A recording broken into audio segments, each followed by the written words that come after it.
Welcome to Just One Thing, where training gym owners get actionable insights to build their dream business. I'm your host, Sumit Seth, and I'm with the legendary Tom Plummer. And over the next 12 minutes or so, we will unpack one thing to help you move forward in your business this week. So let's get started. All right, Tom. So last episode, we talked about overcoming your self-delimiting beliefs, going from knowing that within 18 to 24 months, you should be able to hit $1 million. And the gym business could be a great medium for creating wealth, right? So, and you gave context about it needing to be about 3,500 square feet or above. Exceptions are always there to the rule. You can do it in as low as 1,500, 1,800. Is there an exception to every rule? Yeah. If you have a 1,500 foot in a small town in southern Arkansas, you could have trouble chasing $1 million. But in those same type of markets, it's, if I make 150,000 a year, I'm probably the wealthiest guy in town. Wealth is situational. So there's always an exception to the rule that will blow this, hey, Tom, well, I am the exception. Well, you might be. Small town in southern Arkansas, their gyms needed, but the top 40% by affluence, is $80,000. It's not Connecticut. It's not New York. It's certainly not Scottsdale, with those areas. So, but still, if I make 150 in Arkansas, that's like making 500 in Connecticut. It's enough money to take care of your life. And it's enough money to save, because your house is 150 grand versus 1.5 million for the same house in Arkansas versus Connecticut. So it is situational, but still the big issue is most people never see or drive the potential in their own business. They never find out how good that business can be because they have limitations they bring to the game that prevent them from seeking that because they don't believe they can.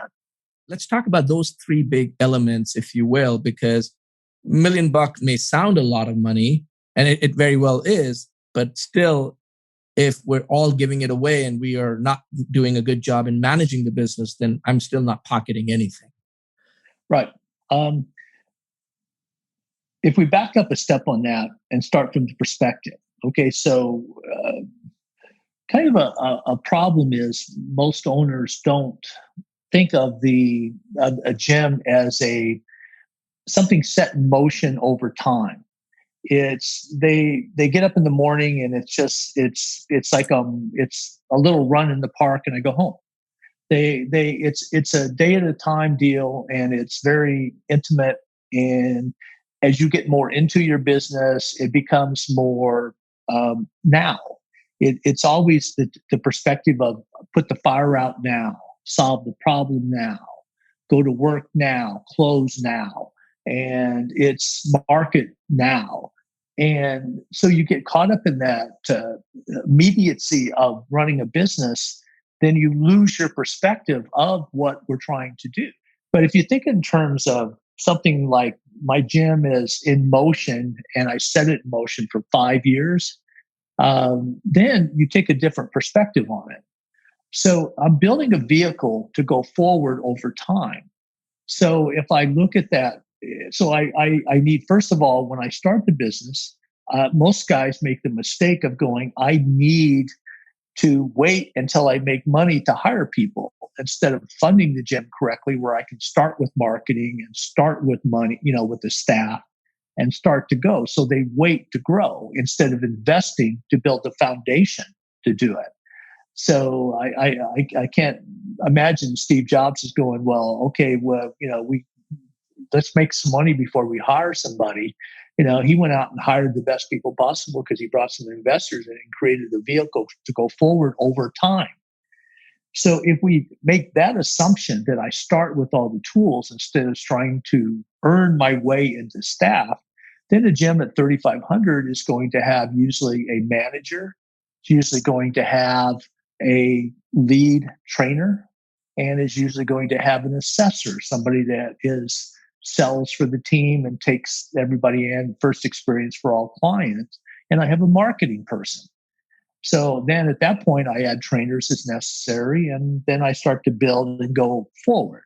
So if I'm looking at a training gym with $1 million revenue, and let's say it's 4,500 square feet, well, then what I'm out of that, I should pre-tax about 400,000. So I tell all owners to pay themselves a salary 4 to 5,000 a month, and that's your base. And then you scoop the rest of the money out of the checking account every 2 to 3 months as a bonus to owners. So that allows us to put key performance indicators in place to see what the business looks like. So if I have a million revenue, 400 pre-tax, I've got a salary of the 600 remaining. Out of that 600, about 50% of that is payroll. We know that to be true over time. And that's the biggest mistake they make by managing their money is the payroll gets too crazy because they don't have any perspective of what they're trying to do. But if they also take out all the money and grab everything themselves instead of putting themselves on a base number. So if you're a young owner, I would tell you, pay yourself $4,000 a month. We're going to take it. You and I are going to agree if I'm coaching you, we got to leave $10,000 minimum in the checking account. And over the first 2 years, we have to save enough money to have a full 1 month reserve capital. And maybe if we get lucky toward 2. Now, every 3 months, we look in there and say, Tom, there's $20,000 in my checking account. All my bills are paid. I'm going to go, great. Slide that extra 10 out. That's going to go to you. Have the discipline to move 1,000 of that toward our savings account and then take the rest as a bonus and tax it up and take it as a bonus to you. But our payroll, our expenses, our marketing person, our lead trainer, our assessor, everything is built into the 50% revenue, 50% cost factor of my business. So if it costs me $30,000 to pay all my bills and staff, 15 of that will be payroll taxes, bonuses, and commissions. Okay. So let's do a little bit of deeper dive in. As you were saying that, I've been putting down these numbers. 600,000. We looked at $1 million. We said 400,000 pre-tax is the profit we're looking at. So we're going to put that aside. We're left with 600,000, right? Of that 600,000, we said 50% of that should be attributed to payroll, taxes, bonuses, and all. That means $300,000, basically 50% of 600,000. So 300,000 people across manager, lead trainer, assessor, marketing person, and coaches as you have it, right? So 5 key people as I look at it right now. Yeah. So you usually play one of those roles yourself. You may manage your own gym. I prefer you manage instead of being the labor in your own gym. But you may be training 10 to 15 hours a week when you start, and we hope to cut back over time. So you can step back and manage all the moving parts instead of being so involved in training that nothing else gets done in the gym. So I need somebody to act as a manager, maybe your lead trainer. That person takes responsibility for the other trainers, becomes your quality control. It is hard for you to do that and manage your gym and then try to be marketing person. Marketing person's 20 to 40 hours a week, usually about $20 an hour in today's market. And then the assessor is, to me, the highest paid person in the gym because they're the ones that place my clients at a high dollar average somewhere in the system. So and then I just fill in with part-time trainers as necessary to go from that point. Okay. So go ahead. So in the 50% payroll, my salary is included if I'm the operator, manager of the business, is what you're saying. Yeah, that's a good point. What I'm really telling you to do is pay yourself as you would a manager. So if I'm going to pay my manager $50,000 a year or $4,000 a month, then pay yourself that salary if you're going to do that role. And we're still back to the big thing is we don't generate enough money because one guy's trying to do all those jobs. 2, all he ends up doing is training because all the other jobs become secondary and then they're hacked together. Things like customer service just cease to exist because they just can't maintain all the moving parts. And again, then the profitability of the business shrinks. A final point on this, I know we're running out of time on this one, but you have to think of your business. It's like, I've used this example for many years. It's like I used to ski at Copper Mountain for years in Colorado. Well, at that point, if they had 5,000 skiers on the mountain, that was a break-even day. Wow. They were, if they had 12,000 skiers, their expenses didn't go up.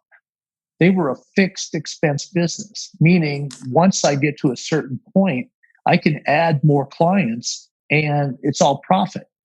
So my cost of labor really doesn't go up that much. In a ski area, your ski school labor might go up if you teach more lessons and they might eat more food. but my cost of running lifts is the same. My ski patrol expenses are the same. My groomers and guy running up and down the slopes, keeping things going, that's all the same because once it's in motion, most guys get to that slightly profitable stance and that's it. I'm making 80 grand a year, woohoo, and they quit. But I could add another 100 clients to that gym and it's expensive to go up this much because we are a fixed expense business. So most guys quit just before it gets really good. And so that's why a small gym can do $1 million, like 4,500 foot, because there's a point where I can add more and more clients and get to the point where in that type of gym, 4,000 feet, 4,200, that gym will work really well with 350 clients, even 275, if I'm averaging north of 300. And that's what I have to look at. So fixed expense is the rule to look at here. Got it. So 275 to 350 clients is the one piece of pillar for $1 million business. And the other part of it is 40% profitability, 600,000, the expense part, 50% of that going into payroll. And then the other is set across basic expenses, rent, building, what have you. Yeah, the rent's traditionally, depending on the aggressive of the rent, it ranges between 25% of your total expenses to 1/3 of your expenses. When your rent crosses $24 a foot, I get up into those higher metropolitan rents, $36 a foot, $48 a foot. That traditionally becomes a third. If my rent's lower, then that sometimes becomes a fourth of my expenses because I've got more slop factor, that it becomes a lesser number. So it's kind of regulated down. And I have marketing expense of ideally of $3,000 a month right now that's going out.